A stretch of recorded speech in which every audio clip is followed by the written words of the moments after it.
最近文件造假事件咧喺香港鬧得沸沸騰騰喎，咁咧有一啲人咧去申請學校咧嘅學生咧，佢哋就用啲假文件入學。咁鄧律師，佢哋犯咗啲咩法咧？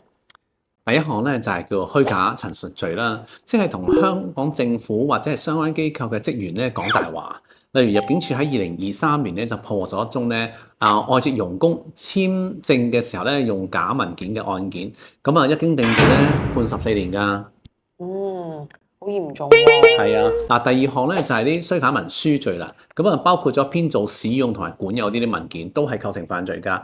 2022年有個男人咧用假嘅工作證明去申請延期簽證，結果被判咗30個月㗎。至於今次咧講緊假學歷入學嘅咧，通常都係會用以欺詐手段係取得服務罪去處理嘅。例如港大女碩士用假嘅外國學歷，最高判刑咧可能成10年㗎。而最近咧有啲人申請香港身份用假啦，一旦罪名成立坐監18個月至到3年都係有機會。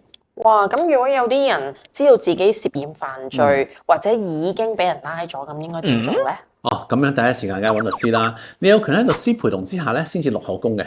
因為刑事案件咧，我哋會好講犯意，即係話咧，你知唔知自己做緊啲犯法嘅，有冇心做？律師可以幫你除咗處理保釋啦、求情啦、爭取減刑啦，又或者咧係咧真係唔知道冇犯法點樣去辯護或者係做無罪嘅辯護咧？以上呢啲咧嘅罪名咧，其實因為最高刑期咧都非常之重嘅，實際量刑咧又未必係要睇每個案件唔一樣啦。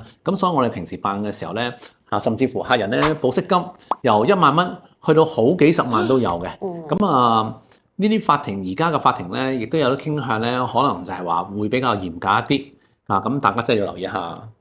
冇問題啊，即係千祈咧，如果有呢啲問題咧，就唔好自己估，亦都唔好自己處理，最緊要揾律師聽清楚法律意見，咁先至係聰明嘅做法啦。